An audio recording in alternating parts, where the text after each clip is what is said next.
É o momento em que todos nós, em uma única voz, declaramos em alto e bom som: Maranata, ora vem, Senhor Jesus. E estamos nos alegrando porque sabemos que a cada dia que está se passando, estamos vendo diante dos nossos olhos as evidências claras da brevidade da volta de Jesus, da implantação do governo do anticristo.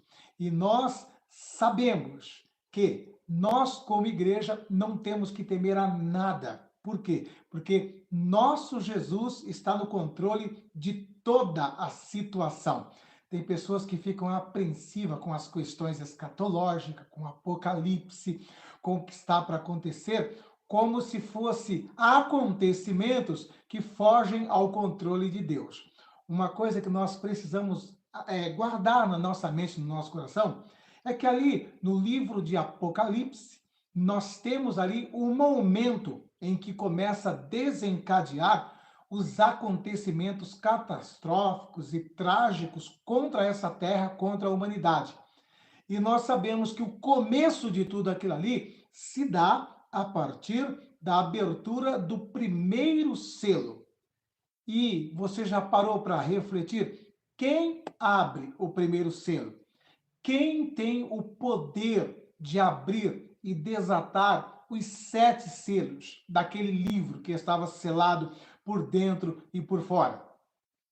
Antes de João contemplar isso acontecendo lá na eternidade, João também ficou como muitas pessoas que não conhecem ainda a revelação da palavra de Deus e entrou em desespero, porque João mesmo disse que quando ele ouve lá na eternidade, em algum momento da eternidade, ele ouve uma voz bradando: quem é digno de abrir o livro e de desatar os seus 7 selos?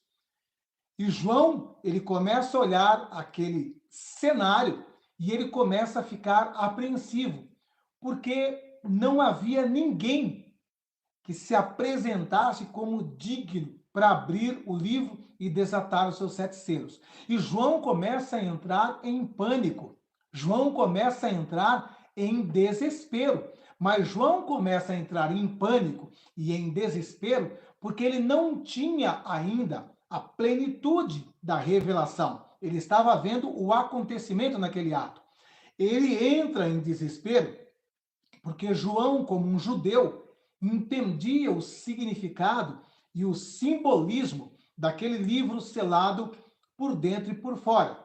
Porque conhecedor das leis judaicas, ele entendia que quando havia uma escritura, um livro lavrado em cartório, e esse livro estava lacrado por dentro e por fora, somente o parente remidor poderia abrir e desatar aquele selo para devolver ao verdadeiro proprietário, ao verdadeiro dono, aquela terra, aquele patrimônio, aquele bem. Porque isso se dava quando alguém perdia o seu patrimônio.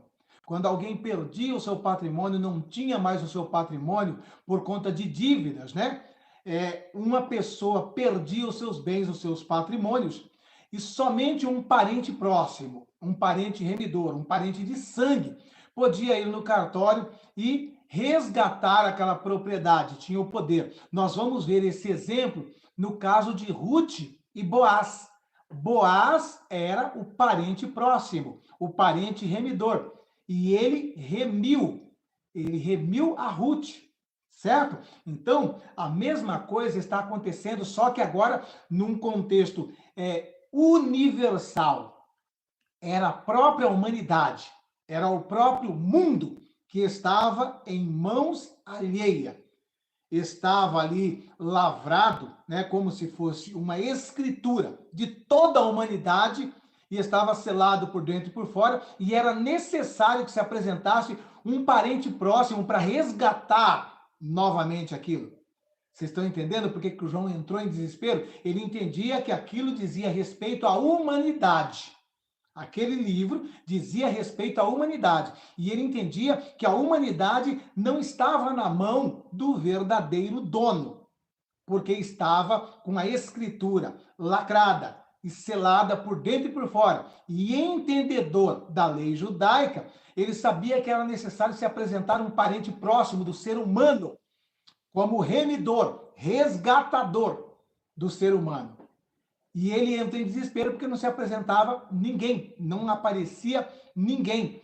E ele dizia no seu coração, né? A humanidade está perdida. A humanidade não tem redenção. O que vai ser de nós agora? E ele entra em pânico, ele entra em desespero. Porque ele olha ali nos céus, ele vê anjos, arcanjos, querubins, serafins, anjos poderosos, anjos de alta patente, até mesmo o arcanjo Miguel. E ele olha para toda aquela hierarquia angelical e ninguém se manifestava dizendo: eu posso resolver o problema da humanidade, eu posso resgatar, eu posso proporcionar a remissão, o resgate da humanidade. Então é por isso que ele entra em desespero. E quando ele está em desespero e chorando e em pranto, ele ouve a voz que também lhe diz, trazendo uma palavra de consolo: João, não chores mais. João, não entre em desespero. Eis aí o Cordeiro de Deus, que foi morto e com o seu sangue comprou para Deus homens e povos de todas as tribos, línguas e nações, e para o nosso Deus os constituístes, reis e sacerdotes, e eles reinarão com ele. E João então alegra o seu coração. E quem era esse cordeiro? Era o próprio Jesus. E a partir desse instante, então, Jesus toma as rédeas. Por quê? Ele, ao descer nas partes mais profundas da terra, nos 3 dias em que ele foi morto, em que ele esteve morto, ele desceu nas partes mais profundas, e ali nas partes mais profundas, ele tomou das mãos de Satanás a chave do inferno e a chave da morte. Também pisou na cabeça da serpente, e num brado de vitória, ele declara ali: todo o poder me é dado nos céus e na terra. E aí então vem aquele questionamento, né?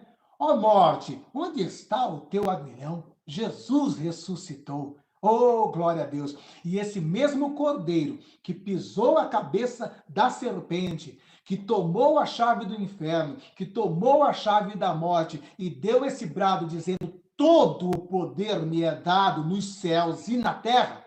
Esse mesmo cordeiro é apresentado para João naquele cenário tenebroso em que João já estava chorando, desesperado. E ele é informado, é ele que vai tomar o controle, que vai tomar as rédeas e que vai fazer todos os acontecimentos até os últimos dias da humanidade na face da terra. E conforme nós podemos ler ali em Apocalipse, esse mesmo cordeiro, então, começa a desatar o primeiro, o segundo, o terceiro, o quarto, o quinto, o sexto, o sétimo selo, e depois vem trombetas, e depois vem taças, e por aí vai.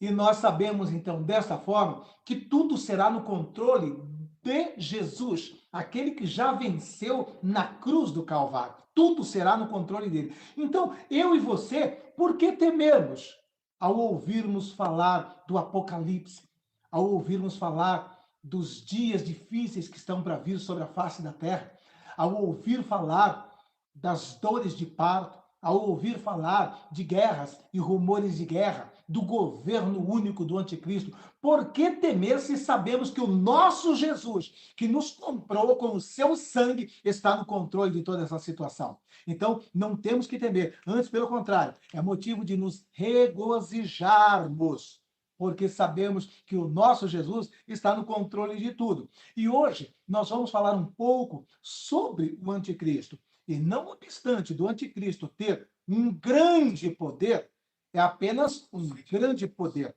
não é todo o poder. Ele tem um grande poder.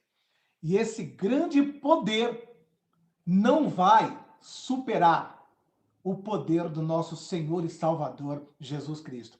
Ele está no controle de toda a situação.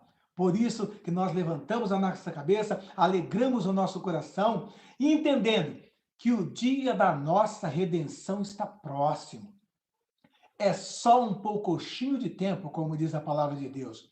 E o que há de vir, virá, não tardará. Não temos o que temer. Amém? Então vamos falar hoje um pouco sobre o anticristo, né? Trazer alguns detalhes e aspectos desse governo nefasto que está muito próximo de, com a permissão de Jesus, entrar em cena para governar. E vamos também mostrar dentro da palavra que nós, pré-tribulacionistas, temos um motivo para não entrar em desespero também, porque sabemos também que até que se prove o contrário, de acordo com as páginas da Sagrada Escritura, nós como igreja, com o poder do Espírito Santo que atua nessa terra através de nós, somos o agente que o resiste, que o detém. Amém?